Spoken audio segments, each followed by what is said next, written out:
Hi, I'm Unique Model, aka Shantae Renee P for Positivity, and this is a channel for love and for healing. I want you to know that love begins with you, and it absolutely does. Be the love you want to see manifest in your life, and it will come.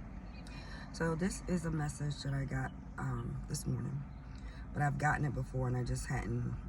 At the time that I was getting it a lot, I wasn't actually doing my videos at all. So it has come back around, but because it is something that I actually still do, and probably a lot of you.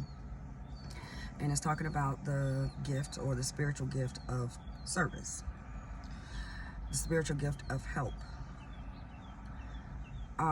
It is a gift because everybody can't do it, or if they try, they're not good at it.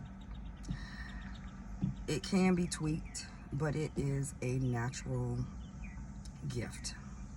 I know in my family, it's a gift because we have a lot of helpers, even though the motives behind it, I should put the cigarette out, the motives behind it may not always be genuine, but it is a gift. So just for an example, and most of the time it's not monetary, it's giving of self. You're giving of yourself, and you're giving of your time. I got an instant burner, so it's just like smoking, and I had a cigarette. I put the cigarette out, so you seeing the smoke. Is giving of yourself, and it can be very challenging, especially when you are not refilling your own cup, because you have to be full within yourself in order to give freely to someone else.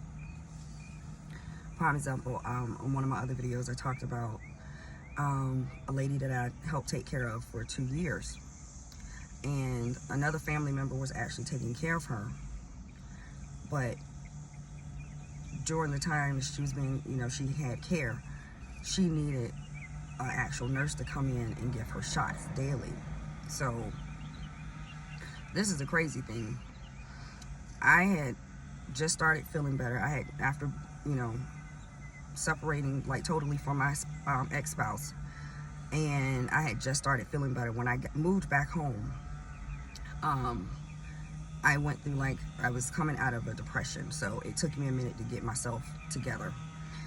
So, but then I started feeling like I needed to be doing something, and I knew I didn't want to go back into nursing the way I was doing it. So I had asked the universe, God, what is it that I'm supposed to be doing? And then I heard in the spirit to call my aunt. So I ended up working with my aunt, taking care of this lady until she passed, which at the end of April, this will be a year that she's gone. And I started out taking care of her, going to give her shots daily, and then sometimes I would sit with her. It was like three of us that would sit with her. And I remember one of the times when I was sitting there, she was watching, it was around Easter time, and some specials were on that she used to watch. What is that? Is it TBN? It was a religious network. I don't know if it was TBN. I don't think that was the name of it, but it was one of the religious networks. So she used to watch it all the time. And we were sitting there. She was sitting on the love seat. I was sitting at the bar, on a bar stool. And she asked me if I would sweep the floor. And I was like, I'm thinking to myself in my head, because I hadn't gotten to know her yet. But she asked me if I would sweep the floor, and I'm thinking to myself in my head, why don't you sweep your floors? I'm here just to watch you.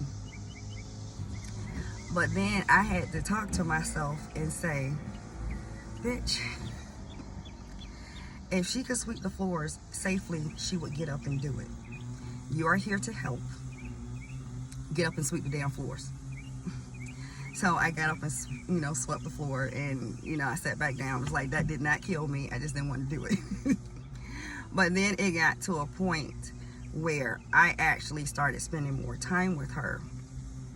And in this time where she could move a little bit better, she was starting to teach me things like, I'm not a baker. She taught me how to make her the muffins and banana bread that she liked. So I ended up making them better than her, and she would look forward to me when I would come over there to make these things for her. And then, you know, I also would cook for her. And then it got to a point where I actually started enjoying it, because I do love to cook.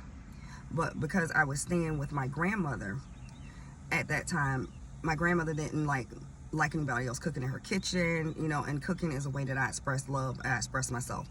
So I had gotten like to a point where I didn't want to do it, because I felt it was a trauma. I felt I was going to be criticized for doing whatever, you know, cooking and whatever.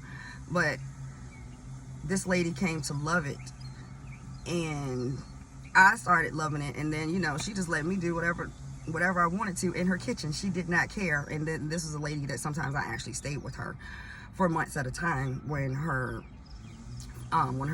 daughter wasn't there. So she wouldn't be in the house by herself, because she got to a point where she needed someone. I mean, she was in her mid-90s. She needed someone in the house with her all the time. So I basically, when I was there, I act like it was my house. Cleaned, cooked, made sure she was okay. And most of the time I enjoyed it. Not all the time. When I wasn't feeding myself what I needed, I would get very tired and very drained. And then it was just like, I can't do it. But then, you know, something would happen and I would get, you know, the breaks that I needed, and then I was able to fill my own cup up. But I was with this lady to the very end. The day that she passed, I actually was not there. But the 2 weeks before that, I was the only one, besides her family, I was the only one that was there. So I got to spend that time as she was transitioning. And the day she actually passed, my aunt was there at the house. But I believe it was set up that way, because if I would have been there when she passed, I wouldn't have been able to take it.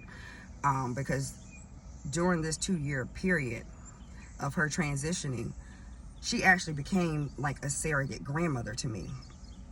Because at that time, me and my grandmother, our relationship was terrible. So those things that you have lost will be replaced, and it may come through as something that you're actually doing for someone else. Like, she was not related to me, but in the end, she became my family, and I became her family. So in saying this, when you give of yourself, it does make you feel better, but make sure that you also take care of yourself, because it can be draining, and it is a gift. Not everybody can do it. At one time, one of my kids actually came with me, and she was helping. I know this particular, my youngest daughter, she has the gift of help. She does. She doesn't realize it, but I see it in her. She's very, very caring, and I can see her probably not right now, but later on down the line, also doing this type of work. I'm hearing she's gonna be my caregiver when I need it, and I honestly can see that. So it is a gift. It can take you into people pleasing if you're trying to care for someone that you don't have the best of relationships with. So you also have to be mindful, because helpers can turn into people pleasing, which is a part of a gift of not being accepted, you know, from your younger years. It's like whatever you do, it was never accepted. So you try to do to please. But when I got into this line, I didn't have to do anything to please her. I just did what I felt and what she asked, and it was nothing outrageous.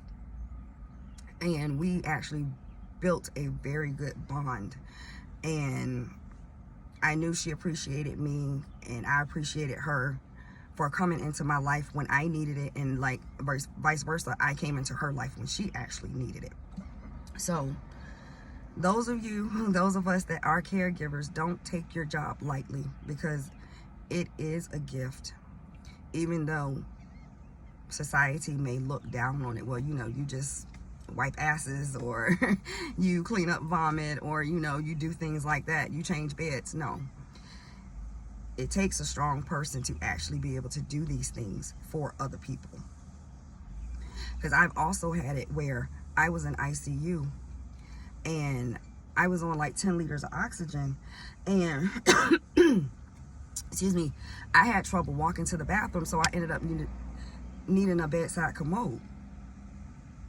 And so I'm using the bathroom, and I know this might be TMI, but I asked my spouse at the time, could you wipe me?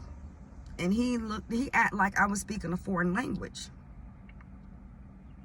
He didn't do it. So I did the best that I could, got back in the bed. I don't remember, you know, too much after that, but it was like I needed somebody to take care of me, and that was my spouse. And he couldn't do it, or he wouldn't do it. So it is a gift. I've been on both ends. I just saw 11:11 on the clock. It is a gift. So I'm hoping, you know, if anything should happen, the next time I'm with someone, I have a significant other, if I need my ass wiped, I hope somebody would be able to do it. Especially, you know, the person that you're actually, God damn. Now, when we get this out, the person that you're actually laying with. Yeah, he wouldn't do it, but I did way more. Way more. So, I don't know if that was getting off topic. It feels like it is, but, you know, I ask before I say, you know, come and talk about these things, that I say just enough. Not too much, not too little, like Goldilocks. I want it to be just right. So whatever comes out, and that's it. And I believe that is it for this message. Sending you love and healing. I appreciate you. Make sure you appreciate yourself, and remember, happiness is homemade. Feed yourself some good shit, mind, body, and spirit. Have a wonderful day. Bye.